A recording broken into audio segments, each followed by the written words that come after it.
Welcome to Reparenting Daily, your free daily guide for inner child healing and repairing the relationship with yourself. This podcast helps you establish a consistent reparenting routine and is divided into 3 sections.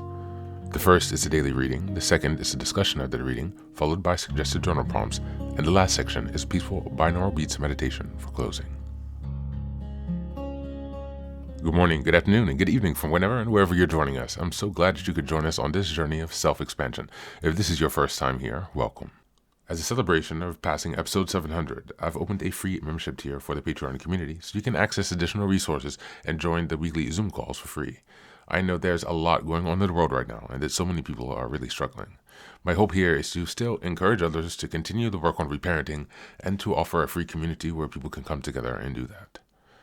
I'd also like to thank all of you who've been along on the journey so far. Just as a reminder, this is a free podcast, but you can support the project by purchasing the Reparenting Daily Journal, where you can follow us along all year. This 333-page journal gives you extra insight and resources for each week, and also provides space for you to keep your notes. Another way to support the podcast is to purchase the Fairy Tales for Reparenting series, volumes 1 through 3. This collection organizes famous and obscure fairy tales from around the world into the 3 phases of the hero's journey. While you might think that fairy tales are for kids, I'd like to challenge you.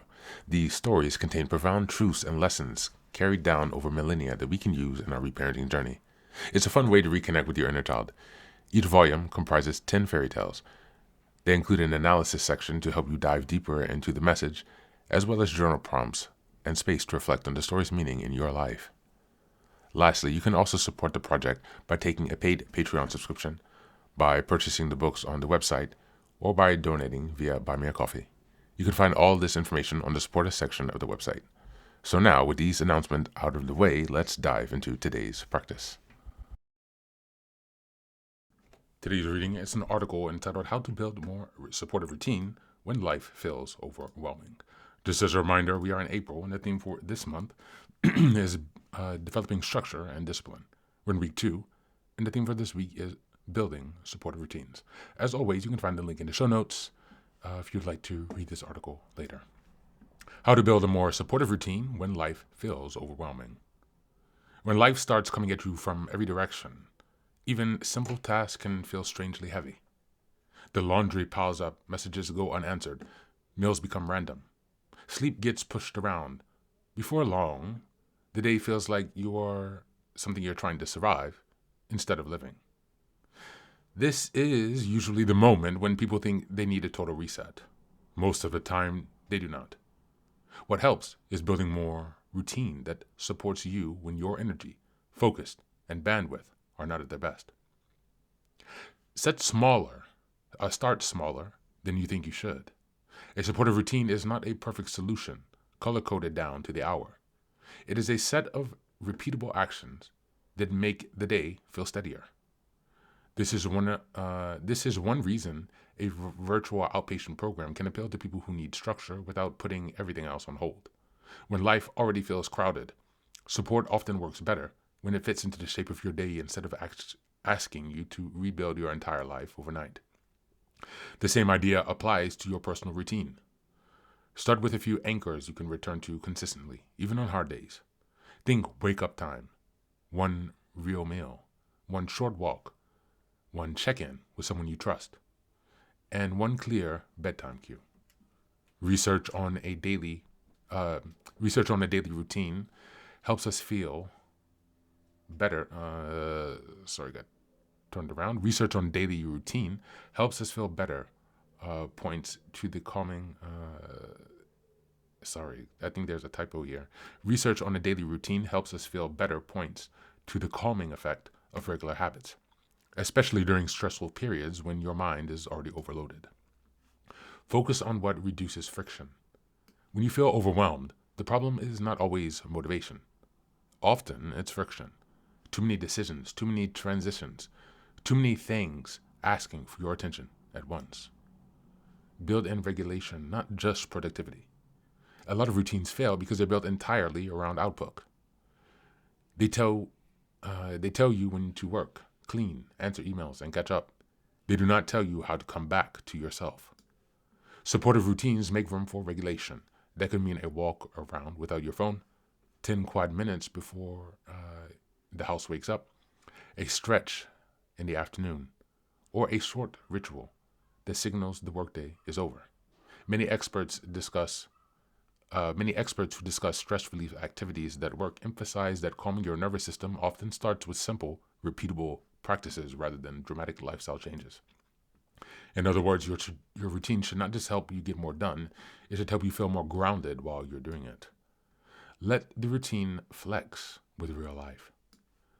The strongest routines are not rigid, they are forgiving.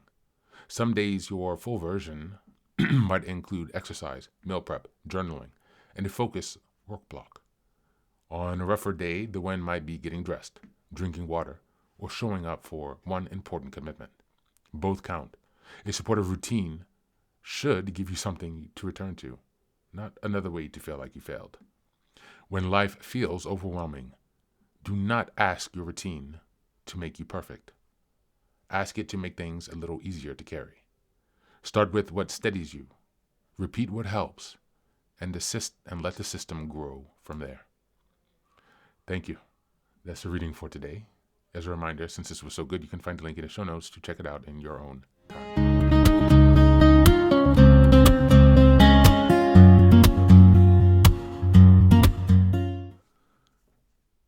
Welcome back. This reading cuts through a common mistake. When life feels overwhelming, people try to fix it by doing more. More structure, more routines, more pressure. But a supportive routine isn't about intensity. It's about stability. When everything feels heavy, the goal isn't optimization, it's grounding. A few simple anchors, such as a wake-up time, a real meal, a short walk, can do more for your nervous system than any ambitious, perfectly planned schedule you won't actually be able to fully follow. The key idea here is friction. Most people think that they like discipline, but what they actually have is too much resistance built into their day. Too many decisions, too many distractions, too much mental clutter. A good routine reduces that friction. It makes the next step obvious and easy. When your day flows instead of constantly stopping and starting, your energy will last longer. And things will feel less overwhelming without you having to push any harder than you already are. What really stands out is the shift from productivity to regulation. A lot of routines fail because they're built like machines. Work, output, repeat. But humans don't work like that. If your routine doesn't help you come back to yourself, calm down, reset, breathe, it will eventually break. A supportive routine is adaptable. On strong days, it helps you grow. On hard days, it helps you hold yourself together. And that is what makes it sustainable. As we go into the journal prompts for today, number 1, what are 2 to 3 simple anchors I can rely on daily, even when I feel overwhelmed? Number 2, where in my current routine is there too much friction, too many decisions, too much effort? And how can I simplify these? And number 3, what is one small practice I can add that helps me regulate and feel grounded, not just more productive? That's it for today. As always, thanks for being here. Take care of yourself and please do be well.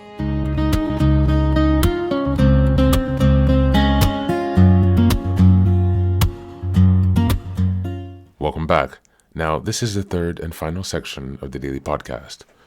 This is your silent meditation. Please find a place where you can be comfortable and undisturbed, where you can relax and spend some time with yourself for the next 10 minutes. You can choose to be sitting, standing, lying down, or in whatever position makes you most comfortable today. Just take some time to listen to yourself. Next, be sure that you're taking time to be with your breath and to connect more fully with your body. Don't be disturbed or overwhelmed by your thoughts. Simply allow them to pass. Just observe them. Do not engage with your thoughts. Only be mindful of them passing, as if they are leaves drifting down top river. Use this time to connect with yourself. Whatever time of day you are listening to this, namaste.